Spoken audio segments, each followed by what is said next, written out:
a Seagate or an Amazon or an Airbnb or an Uber, these companies all make large numbers of small payments. Amazon has thousands of merchants that they make payments to. Uber, if you're in the Philippines and you're a driver and you need money for milk, Uber would love you to drive for them and buy milk right that day. But they need efficient payments. They need payments that are as reliable as email for that to happen. And that doesn't exist. And each of these companies employs literally hundreds of people just in their payment division.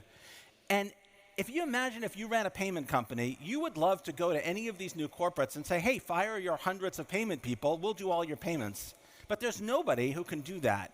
And so if you imagine if I want to start a regional competitor to Airbnb, let's say I want to do Airbnb just in the Boston area, but I want to take incoming payments from all around the world. The solution can't be that I hire 100 payment engineers to make that business work. That can't be the right solution. So this is going to change. This is broken, and someone is going to fix it, and this is a tremendous opportunity. But you don't need that. If you had this mechanism in every transaction, you could minimize the transaction cost. That's the whole idea, right? That's what the whole idea is. And that's what I loved about it. Yeah. I don't believe we need a international currency like that. There's no need. But there is a huge need to bring down the fees of the interchange. Need or not, it's here. And so it's not, the banks have not wanted to eat their own, to cannibalize themselves. This is a but big when you see cannibalization. pressure like Libra, do they all get on board pretty quickly and say, okay, wait a second, I'm not going to lose my market share? Or there's going to be some mechanism of doing what I said, the calibration of currencies that's going between that can just, I mean, you don't need a Libra. You have computers that can monetize and calibrate euro to dollar instantaneous for a couple of basis points, or yen and all that. Yes, much of the cost is because you're moving from one ledger to another. Sorry to get sort of down into the accounting, but you're moving from one fiat currency to another fiat currency, which are, in essence, kept on two different ledger systems called two different commercial banking systems in, did you say Tanzania to Nigeria? So you have two different ledger systems. And over the centuries, a whole process of Nostra accounts and the setting up of the account base to do that.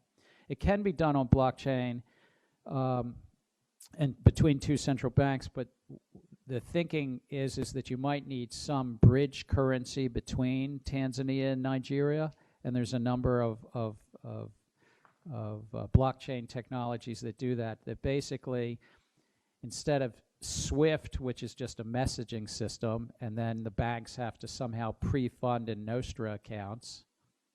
I hope I didn't lose too many people, but this is about the technology of banking, not the technology of blockchain. But to go between Tanzania and Nigeria, you need somebody to bear some counterparty risk that the ledgers both move and are adjusted at the same time. And usually it's a bank that is in both countries. You could use blockchain, but the current thinking is you need a bridge currency in between, and that bridge could be a stable value that's backed by the U.S. dollar or the euro. It could be a currency even like Ripple has an alternative. It's just piloted in May, so it's not yet up in any enterprise-wide level, but that you might need something to basically hop, skip, jump. I don't know the currency in Tanzania, but Tanzanian currency to skip to Nigeria, you might need something in the middle, which is called a bridge currency. In seconds, it won't move as much. And the friction will be that you have to sell dollars to buy XRP, and then sell XRP to buy peso. You mentioned the speed of cross-border payments and the opaqueness of that process, and I guess it's also error-prone to some extent with SWIFT. Santander seems to be trying to approach it with a partnership with Ripple. Just curious what your thoughts are on that. So I do think that of the use cases out there, cross-border is one of the most compelling. We know that intermediation chains cross-border are long and quite opaque, and they're slow, and they can be quite costly. So my sense is that technology with appropriate safeguards could make a material impact and likely will. And it may well be through a partnership model. I don't want to pronounce on any particular approach, but there are a variety of partnerships out there that are trying to innovate and to reduce frictions and increase transparency for those cross-border transactions. In my sense, I'm fairly optimistic that there are some good solutions out there that don't necessitate a global stablecoin. To the CEO of one of the largest banks in Canada, and they were exiting their correspondent relationship in Brazil. It's expensive for them to hold Brazilian reals, and they're like, look, we don't have enough demand, so now we're going to use a correspondent bank. Now, if they could use XRapid into Brazil, they don't have to have the pre-funded money, they don't have the expense, and they can still solve their customers' problem that need to do business in Brazil. You have north of $20 trillion going cross-border each year. It is fraught with error rates, and it's slow, it's expensive. For me, it's a classic like Silicon Valley going up against the big behemoth Goliath, but it's so broken. I mean, when I go talk to banks, it's a beautiful thing for me because banks don't like SWIFT. They're frustrated with SWIFT. Their customers don't like SWIFT. And that's a great place to be when you're selling into that. So do I think there's other vertical use cases? And maybe if I went back, could we do it differently? Sometimes I wonder that, but I also think we have been so fortunate through a little bit of luck and a little bit of skill that we find ourselves with a lot of momentum in, I think, really solving a problem using these technologies at scale. You want to take one? Go for it. The first one's for you. IMF. Do you see IMF holding crypto assets in the future? I did not put that up there.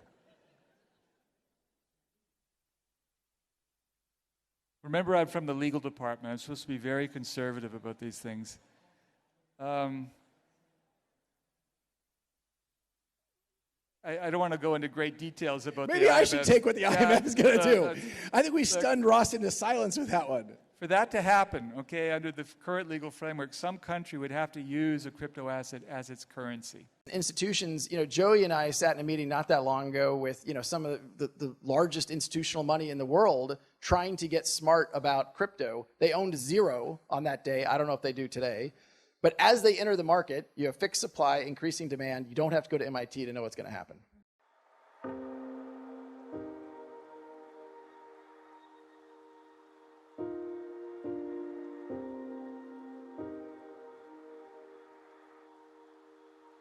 Once upon a time, the world of interbank payments was dominated by SWIFT, the global messaging network that connects banks and financial institutions. However, a new technology emerged, Ripple, and slowly but surely, it began to disrupt the industry. Ripple's blockchain-based platform allowed for near-instant and low-cost cross-border payments without the need for intermediaries. It also provided enhanced security and transparency, making it an attractive option for banks looking to improve their payment systems. As more and more banks began to adopt Ripple, its popularity grew, and it soon replaced SWIFT as the predominant interbank payment network. The benefits of Ripple's platform were simply too great to ignore.